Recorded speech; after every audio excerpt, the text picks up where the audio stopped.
Welcome to Help, I'm a Parent, Christian Parenting in the Real World.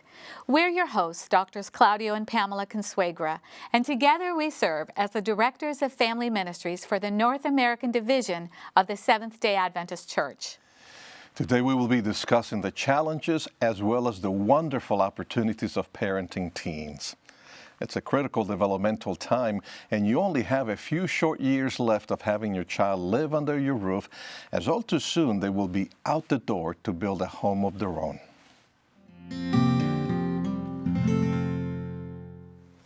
We're delighted today to be joined by Dr. Jiwan Moon, who currently serves as the Public Campus Ministries Director and the Associate Director of Adventist Chaplaincy Ministries. Dr. Moon, we're delighted to have you with us today.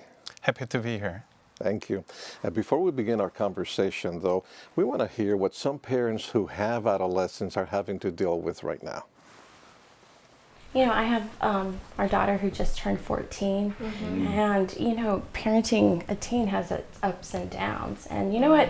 I found some challenging parts where I was just like, you know, I wish I could have gone and talked to friends, and I thought, maybe I should talk to you guys since you guys have older teens, right? Yeah, there's no doubt that during the teenage years there's some things that come up, you know, when they're little, you know, you're able and you have control and all that stuff, but when they become teens, I don't know what happens, but something else changes in them, and all of a sudden it's like, wait, who are you? Are you my child? I know. It's interesting because, you know, I taught middle school for many years, and I thought I had all the answers, and now when I have my own children, it's like I'm lost for those kind of a thing. So it's challenging to know what to do with your own child, you know? I know. I mean, and then they start talking about boyfriends, and they start talking about that stuff, and you're like, what? Yeah, mine's getting there. She did share with me that she likes a boy. Yeah. I'm like, it's just like, I don't know if I'm ready for that. I don't know. Well, How did you? What did you? He's ready for that. Well, the other issues is, you know, dealing with them, you know, connecting to all this technology and social media and all that kind of thing. That's a frightening thing for me, you know, after we've seen so many things going on. Yes. Yeah. We had to deal with an issue with social media with our daughter. And, you know, I know it happened in 8th grade, which I'm kind of glad it did to prepare her for high school. But still, it's, you know, how many times do I need to check her phone? Or do I check her phone? Do I let her have the independence? Or as a teen, do we continue monitoring what she's doing on social media? Yeah, I mean, that's a hard one because, you know, our children at a young age are dealing with this kind of stuff. And the good thing is, like you said, you know, if you have a conversation with your children as they're growing up, if you're communicating with them, when they do get to be teenagers, many times they will come and talk to you about things like that. So that's hard. I think that it's critical for them to, when these things pop up, you know, they can actually trust and come to you. So I think that has something that needs to be built every day, you know, being present for them and doing all those kind of things, you know, and sometimes with our busy schedule, you know, we sometimes we don't get to do as much as we want to with them, and I think that you know it's something that it can affect the children, you know, down the road, to create these avenues for communication. Dr. Moon, in this clip, we heard the father at the beginning say, all of a sudden, I felt lost. Why is it that for so many parents, all of a sudden, when those teenage years kick in, they feel lost? Well, adolescence, when the term was introduced, and as this was described, the word that was chosen to refer to this period is stress and turmoil. Stress and turmoil. So it sure looks like that they are going through some difficult time.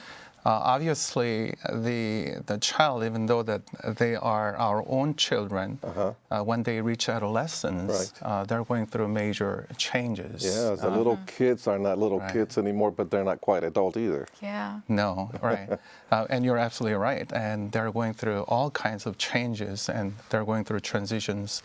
They're physical, emotional, mental, psychological, and spiritual, and all that. And of course, those who are going through those transitions and changes, is quite perplexing for them.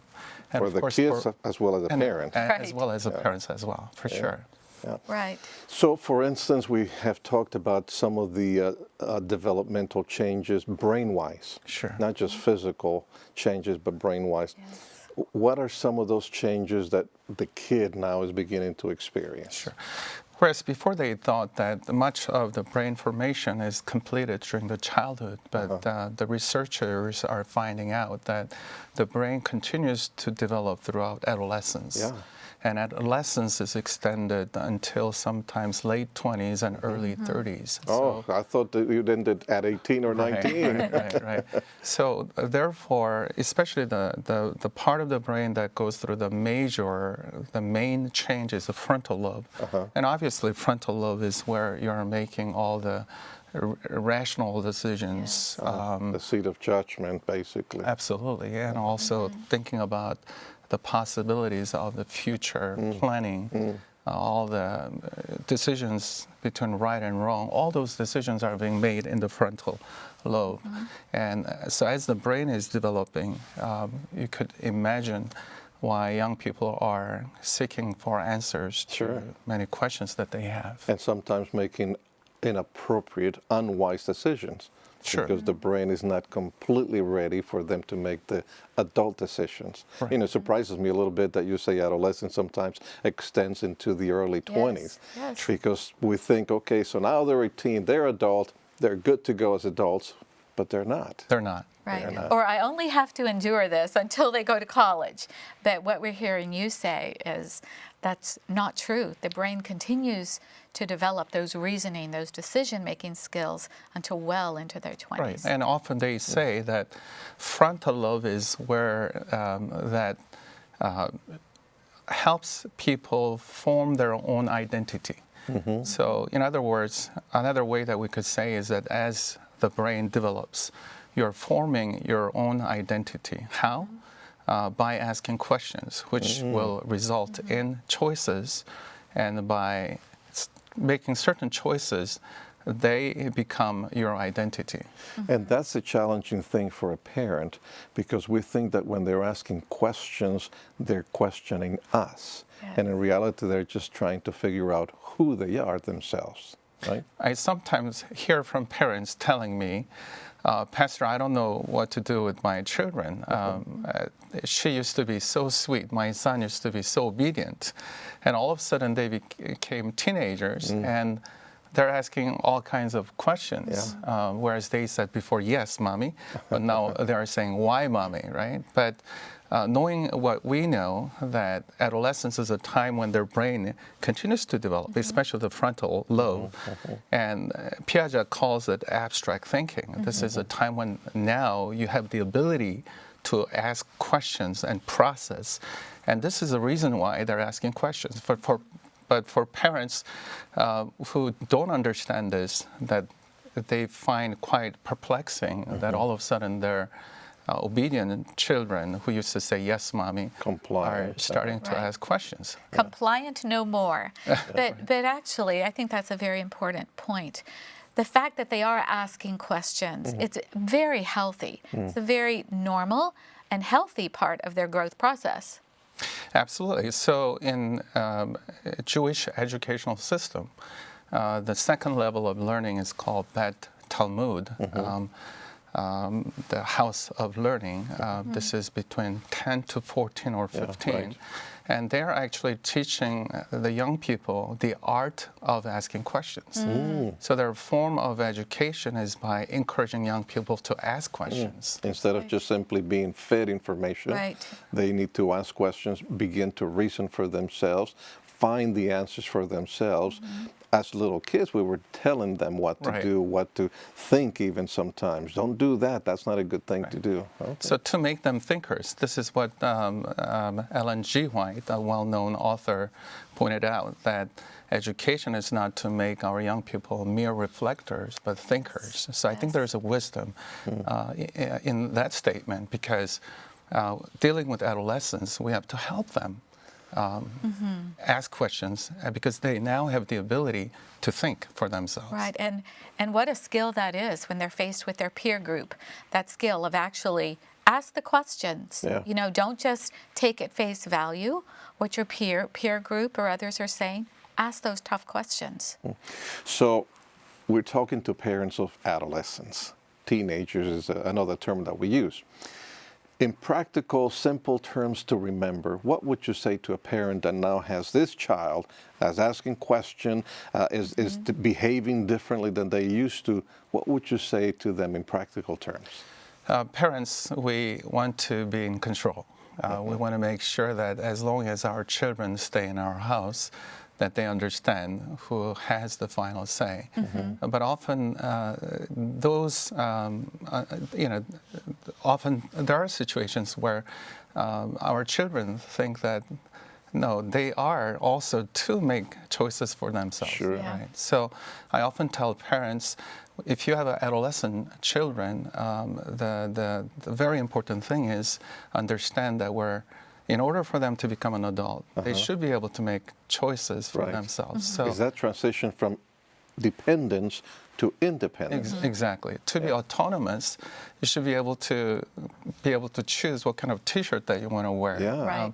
So I tell parents the wisdom is to understand that you're helping your children make choices rather than make choices for them. So obviously you will need more negotiation, you need more patience, you need to listen to them more Right. and ask them, what do you think is the best choice that you should make rather than making choices for them. Sure. And helping them develop that skill of making choices now, when you can oversee it, when perhaps they aren't eternal, decisions that affect their eternity. Sure. What a great way to teach that right now while they're in the home. Absolutely. And I'm not telling parents to give up their influence. Right. That's not what I'm saying. However, it is very, very important that they have to be able to allow their youngsters to see the wisdom that comes from having experienced many things. And so helping young people to trust adults with wisdom and experience. And if you can establish that early on, for example, maybe you can ask your child, when do you think is the best time for you to have a cell phone? Let's say. Ask that question when you have an 11-year-old child Sure. before they come to you. Right. But don't be surprised. Some of them will come to you and say, Mommy, I don't think I'm old enough to be having a cell phone. Maybe I should wait until university. But that allows you to reason with her and ask her, why do you think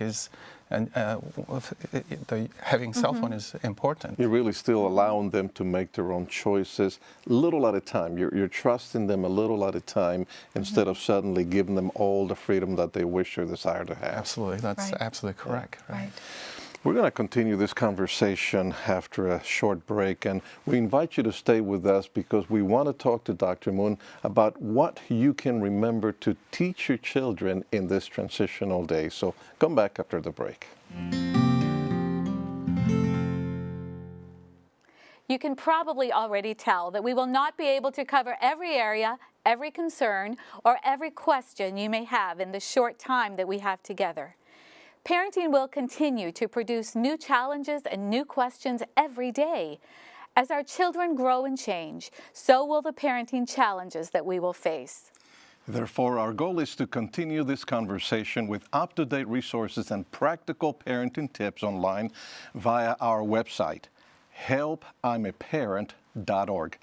There you may keep updated on our newly released parenting resources, supplemental products, and find additional material for free download. You're also invited to subscribe to an electronic newsletter, read a blog just for parents, and much more. In addition to that website, we have a Facebook page where we post daily words of encouragement and resources. So look us up, Help, I'm a Parent.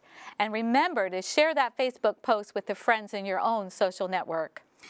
It is our desire that this resource will assist you in your God-given role as a parent by using principles that are firmly grounded in the Word of God. Now let's get back to our conversation with today's guests. Welcome back as we continue this conversation with Dr. Moon about those transitional years of adolescence. Dr. Moon, if we had to boil it down into just some identifying characteristics of adolescence, what would you say the three top identifiers are? I would use the three words, questions, choices, and identity, because the parents of a adolescent child would say their teenager would often ask questions, wanted to make their own choices, and they want to have their own identity. So three independent things: from- questions, choices, and identity. Okay, let's talk about number one. Anything else? I know we've talked a little bit about the importance of questioning. Anything else you'd like to add for point So, number one? If adolescence is a time when they want to become independent, aside from parents, sometimes they, even though they like a T-shirt that their parent buy for them, sometimes for the sake of disagreeing, so that they can make their own choice, or they will challenge and ask challenging questions. yeah. So the questions, when they ask questions, the parents should be prepared to answer questions. Sure. Yes. Sometimes parents would say, "No questions, just do what I tell you." Sure. Or sometimes Because I say so. right, exactly, right. No ifs, buts, but do what I ask you to do. So Right. I think what we need to do is we need to encourage our parents to allow their teenagers to ask questions. Even Don't feel encourage them. threatened to Right. be when the Don't be teenager threatened. asks questions. Right. Right. Okay. So allow them to ask the questions, engage in conversation about those questions, and realize that it's a healthy part of this whole adolescent period. And don't be afraid to share your experience. And of course, we have to be careful what to share and what not to share. But there are times where when you, by sharing what you went through, will help your teenager relate to you. This better. is what I've gone through that is similar to what you're going Right. through. Right. Okay. But I think, again, encourage them to ask questions. By asking questions, you can help them process, think, and also allow those questions to lead to choices which young people will make. Sometimes you can exert your influence by mentoring them and help them get to a choice rather than making a choice and explaining to them why that choice is important. And that's the second identifying Right, characteristic. We said questions, now we're good to Choice, choices. right. Okay, so let's Sometimes we parents wanted to make a choice for them and then explain to them why you made that choice. But what if you explain to them and help them, young people, get to a choice rather than parents making a choice for them and spending half an hour explaining and justifying why that choice that you sure, made is a sure. good choice. Why don't you allow them, the adolescents, to go through that process Right. and then have them make that choice, and then you can challenge their choice, but then you have gone through that process together. Otherwise, it's still the parents' choice that the children have to adopt instead of allowing the children to make their own choices, because that's what's going to happen the rest of their lives. Absolutely, and by definition, adolescence is a time when you are learning to have your own identity. You know, you are no longer a child. How can someone become an adult if this person doesn't have the ability to make important choices true. in life? So I'll give you one biblical example. For example, Okay. Joseph, until 17, he was under his parents' roof, if I may right. use that expression. And a little spoiled, too. Right, Yes. quite spoiled. I'm sure that parents gave him iPhones and iPads or Samsung Galaxy and whatever. But Or a coat of many Or they would colors. have. right, all the gadgets. But the important thing is that they instill in him a distinct identity, that even if that he was sold as a slave, that he maintain his identity, God-given identity. Even at the tender age of 17. Sure. Right. Yeah, yeah. Right. So choices are very important. Questions, choices, and then identity. Right.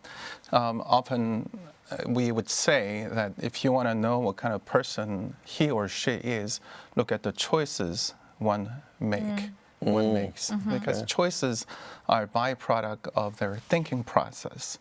And often identity is a compilation of all the choices, life choices that they would make. Okay. If we consider adolescence as a gift from God allowing our faith that we have inherited for us to be able to process it and internalize Right. that it's not just simply an identity that was handed down, Right. but after asking questions, after making good choices, my choices, And those choices become my own identity.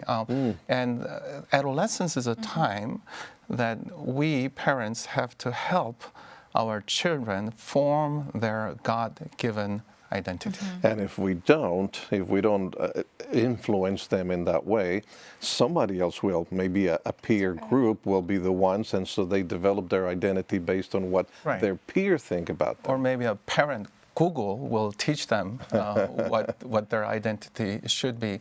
And because adolescence is a time when you want to become autonomous and independent, Sure. and not dependent to your parents, so now you wanted to find your place in a social circle, in your peer. And this is the reason why when someone is going through adolescence, teenagers, peers have greater effect and influence at times than parents, because naturally they want to spend more time with their friends than parents. Sure. They're beginning to pull away. And you brought up a very good point, because to help our young people understand that their identity is defined by the choices that they make, and to help them see that the choices they make today will follow them into adulthood. Yeah. And in so many cases, they have impacted their opportunities for scholarship, their opportunity for college, but to help them understand that those choices do, in effect, establish their identity. It helps us, I think, as parents to understand again that kids are not just being rebellious. They're trying to grow up, and they do it through their questions, through their choices, through their identity.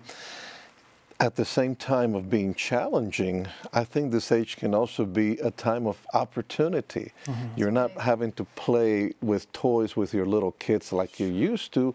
Now you're having more adult conversations or so. So what are some of those opportunities that parents have now that they have these little adults in the making?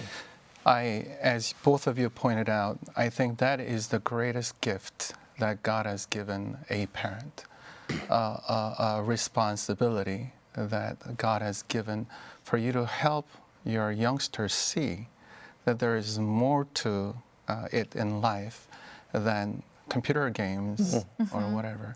And as you pointed out, and saying to them that, God has given you a special mission. It's not for you to, score high, in your computer game, but and this is a time, if they're thinking about what is my identity, why am I here? I often say to young people, do you know what is the mission of your life? But these are the questions the parents have to ask. Why do you think you're here? That's a poignant question. You have to ask your adolescents, what do you want to be? What do you think is the God-given task in your life? And allowing them to go through and helping them form this identity. I don't think there is more important responsibility than parenting. That's right. And so often, if you see parents of teenagers get together, there's moaning and groaning about the challenges and the problems. But if we could look at this as one of the greatest opportunities we have in life, and a time to really impact eternity and fulfill our God-given role as a disciple maker of our children. Amen. So looking at this time as one of great opportunity, as opposed to one of it's only filled with challenges and problems. When you look at the major revolutions that took place around the world, even Reformation, we're celebrating 500 years of Reformation.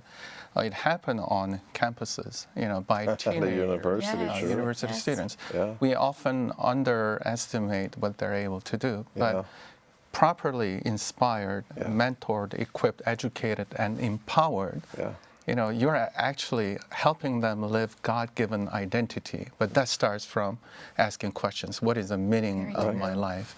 And helping them make right choices that will reflect the mission of their life, and then which will, at the end, result in identity formation.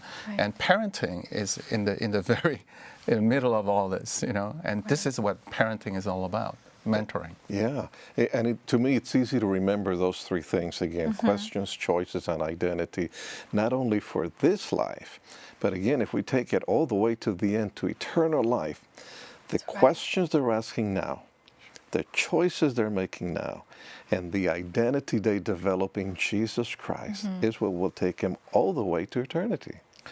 Absolutely. And adolescence should not be a time that is only feared for right. by parents. And often, when you look at, we saw the clip earlier, the parents, they often wonder, what happened to my innocent child? Now she's interested in boys and girls, and my boy is interested in girls, and so on and so forth. But here we have a possibility to help them form a special identity. If we are passive or not proactive, Withdrawn, not actively involved not in their engaged, lives. and say, hey, my child is not listening to me, and you distance yourself, then what is going to happen is, with the abundance and bombardment of social media and the contents that are available, they'll get whatever they want from other sources, but there's no one who cares more for our own children than our own parents. That's a scary thought, to think that they're asking questions, making choices, and developing an identity based on social media or movies, television, or what friends think. I would rather have parents tell their own child what they think is some of the good choices that they could make, rather than them Googling or going to social media, because the identity that social media seem to portray is not a truer picture of God-given identity. Yeah, thank you. I appreciate those simple 3 points. Again, I want to emphasize them: questions, choices, and identity. That's very practical. That's right. Thank you so much for joining us today on this program and sharing with us those very valuable thoughts. You're welcome. It was my pleasure. We want to thank Dr. Jiwan Moon for taking the time to join us today. And we'd also like to remind you to visit our parenting website, helpimaparent.org. There you will find additional resources and materials.